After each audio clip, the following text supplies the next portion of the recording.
केंद्रीय शिक्षा मंत्री धर्मेंद्र प्रधान ने पटना में मुख्यमंत्री नीतीश कुमार से मुलाकात की। अब देखिए, मुलाकात तो कल कर ली, लेकिन इस मुलाकात के कई मायने निकाले जा रहे हैं। मंगलवार यानी कि कल 2 घंटे की लंबी बैठक को बिहार की राजनीति में एक बड़े संकेत के रूप में देखा जा रहा है। उप मुख्यमंत्री सम्राट चौधरी और जदयू के राष्ट्रीय कार्यकारी अध्यक्ष संजय झा की मौजूदगी ने इस मुलाकात को और महत्वपूर्ण बना दिया।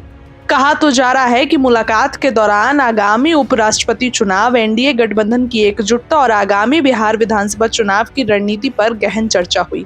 लेकिन धर्मेंद्र प्रधान के नीतीश कुमार से मुलाकात को बिहार की राजनीति में एक महत्वपूर्ण घटनाक्रम के रूप में देखा जा रहा है। हालांकि धर्मेंद्र ने इसे आत्मीय भेंट कहा, लेकिन जानकार बताते हैं कि धर्मेंद्र प्रधान को भारतीय जनता पार्टी के प्रमुख रणनीतिकारों में से एक माना जाता है और बिहार में जब भी बीजेपी और जदयू के गठबंधन में कोई मतभेद या तनाव की स्थिति आती है तो धर्मेंद्र प्रधान अक्सर संकट मोचक की भूमिका में सामने आते हैं। ऐसे में नीतीश कुमार के दिल्ली दौरे से पहले ये मुलाकात बेहद अहम मानी जा रही है। धर्मेंद्र प्रधान का बिहार से गहरा नाता है। वर्ष 2012 में वे बिहार से राज्यसभा सांसद चुने गए और 2014 के लोकसभा चुनाव में बीजेपी की जीत में अहम रणनीतिकार रहे। जब भी बीजेपी और जदयू के बीच तनाव की स्थिति बनी तो धर्मेंद्र ने संकट मोचक की भूमिका निभाई।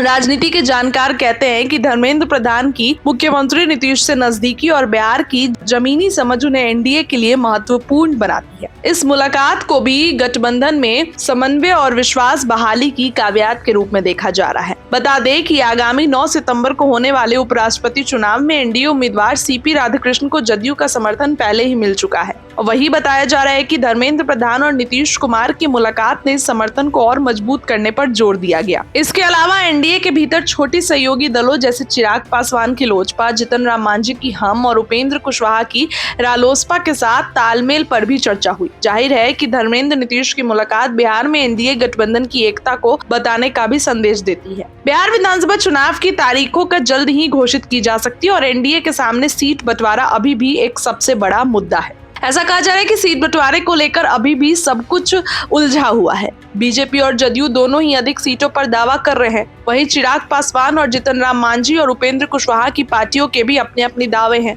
सूत्रों की खबर के अनुसार इस मुलाकात में सीट शेयरिंग के फॉर्मूले पर प्रारंभिक चर्चा हुई। ऐसे में कहा जा रहा है कि धर्मेंद्र प्रधान का दौरा इस बात का संकेत है कि बीजेपी शीर्ष नेतृत्व नीतीश को सीएम चेहरा घोषित करने और गठबंधन की रणनीति को अंतिम रूप देने के लिए गंभीर है।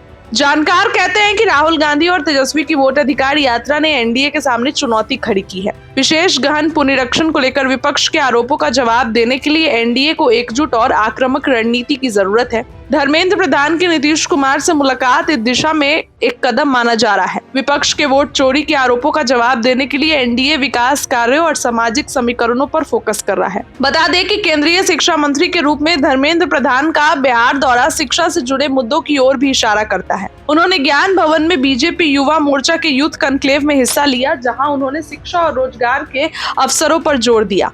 नीतीश कुमार के साथ उनकी चर्चा में बिहार के लिए केंद्रीय योजनाओं जैसे मखाना बोर्ड और कोसी नहर परियोजना के कार्यान्वयन पर भी बात हुई। इस दौरान विकास और चुनावी वादे को जोड़ने की रणनीति का हिस्सा हो सकते हैं। जानकारों की नजर में धर्मेंद्र प्रधान का बिहार दौरा और सीएम नीतीश कुमार से उनकी मीटिंग केवल एक मुलाकात भर नहीं बल्कि बिहार की सियासत में एनडीए की रणनीति को मजबूत करने का प्रयास है। नीतीश कुमार की दिल्ली यात्रा के बीच उनकी मुलाकात के सीट बंटवारे और सीएम चेहरा पर अंतिम फैसला हो सकता है। धर्मेंद्र प्रधान की भूमिका गठबंधन के भीतर संतुलन बनाए रखने और विपक्ष के हमलों का जवाब देने में अहम होगी। यह दौरा बिहार में एनडीए की सियासत के लिहाज से नए परिणाम ला सकती है। मुलाकात हुई है, लेकिन चुनाव से पहले मुलाकात अहम मानी जा रही है।